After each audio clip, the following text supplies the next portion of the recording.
Welcome back to On the Movie Front. I'm Robbie E. And I'm Mikey Shee. And we're going to be reviewing two movies, Forgetting Sarah Marshall and Enchanted. Let's get to it. Forgetting Sarah Marshall. Judd Apatow and his Apatow gang are back to full form with his raunchiest comedy to date. Jason Segel wrote the screenplay and stars as the protagonist, Peter Bretter, as an underachiever with ambitious ideas, and he gets dumped by his gorgeous TV star girlfriend, Sarah Marshall, played by Kristen Bell.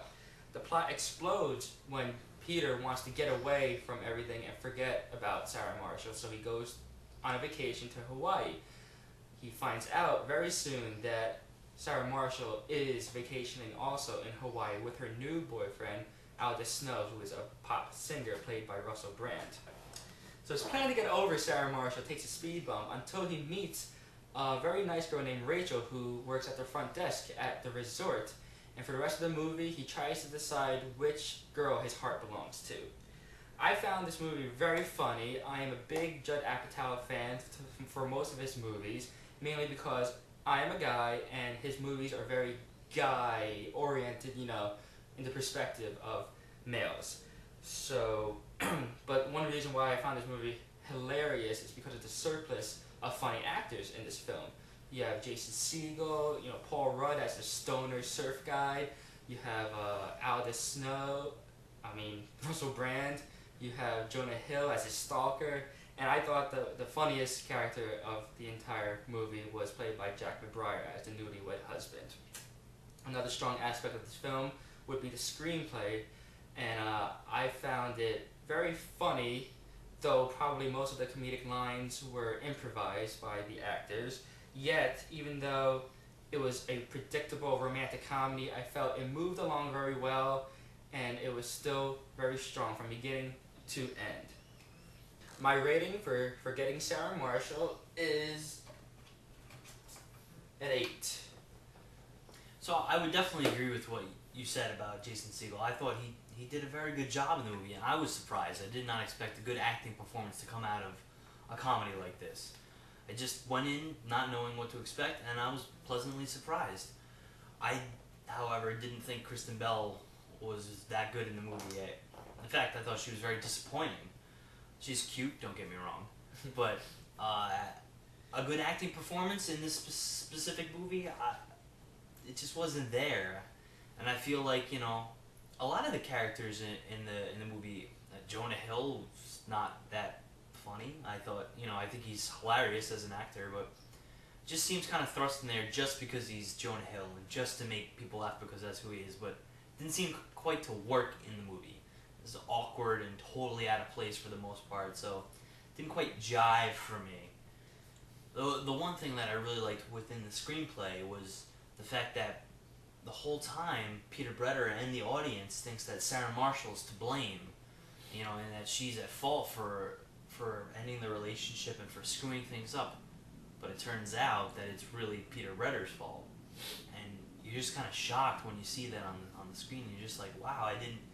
And he has this really emotional moment that he just is like taken back and like he can't believe, how much of an idiot he was during their relationship. And it just was a very well written, script to get to that, point and be totally convincing.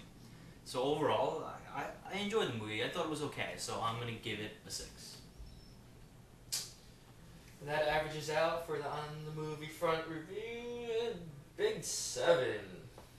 Which I think it totally deserves. 7 is a solid score for this movie.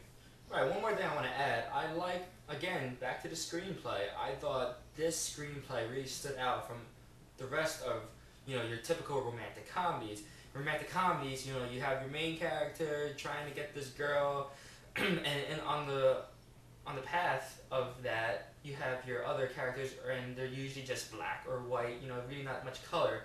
I think, though it wasn't really achieved to perfection, at least it was attempted in this screenplay to give every character some color.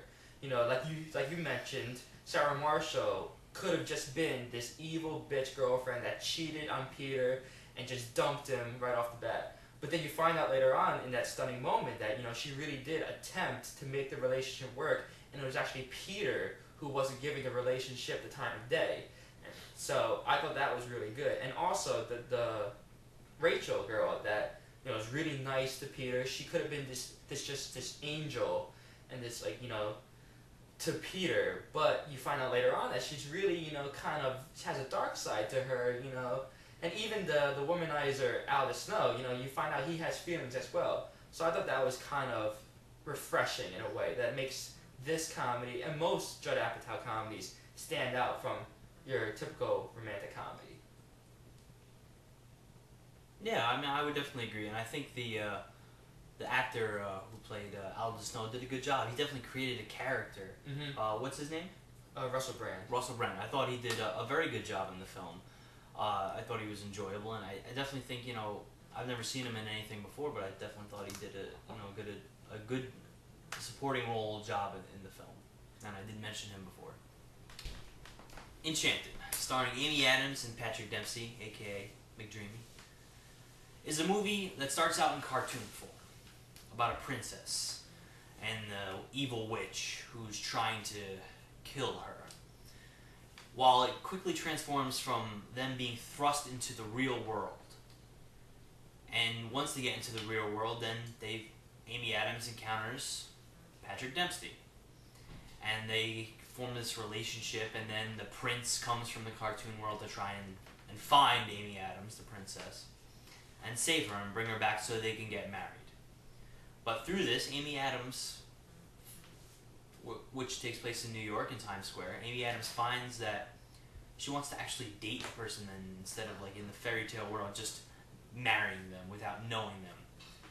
So that's kind of what the movie's about. It's about transformation and the learning process and not being so naive. I thought this movie was horrible. I was completely bored by it, and there's nothing really to mention too much. I laughed once at an animated squirrel, and that was about it. It was a pretty lackluster film that, Amy Adams, I guess, did a good job, but besides her, I thought Patrick Dempsey was very disappointing. It was very boring. No real character development for him at all. It just seemed blah. So that's pretty much it. So overall, I'd give this movie a 4. 4? That's it? Yeah, that's it. Well, I'll have to agree with one thing you said, that this movie isn't for everyone. I mean, it's called Enchanted. Going in, it's a Disney movie. It's a princess fairy tale, just done in an untraditional way with live action, which I thought was really cool. And I thought Amy Adams didn't only carry this movie, but she shines in this movie. She plays this princess. I didn't think it was possible to have a live action, a real person princess. I mean, she was awesome. She was just so bubbly and yet naive to the world, looking for her, her Prince Charming and bumping into strangers in New York. I thought that was hysterical watching that. It was fun. You didn't think it was fun? No. One thing that did bother me though was that the songs in the movie weren't anything memorable. They were horrible. Yeah, they were just bad. I don't know how they garnered up 3 Oscar nominations, but there was probably no other songs out. But that's the one thing that really sticks in my mind when I watch a Disney, animation musical back in the day, like Lion King or Little Mermaid or any of those. That the songs are good and they linger in your mind for a while. Even to this day, I still remember the songs from those Disney musicals. Hakuna Matata. Exactly. But I still enjoyed it. It met my expectations, and that's why I'm giving it a whopping 7. Alright, well that brings our rating to a 5.5. Right in the middle. So that's about it for this episode of On the Movie Front. Tune in next time when we will be reviewing our top 3 horror movies of 2007. Mm-hmm. Scary stuff.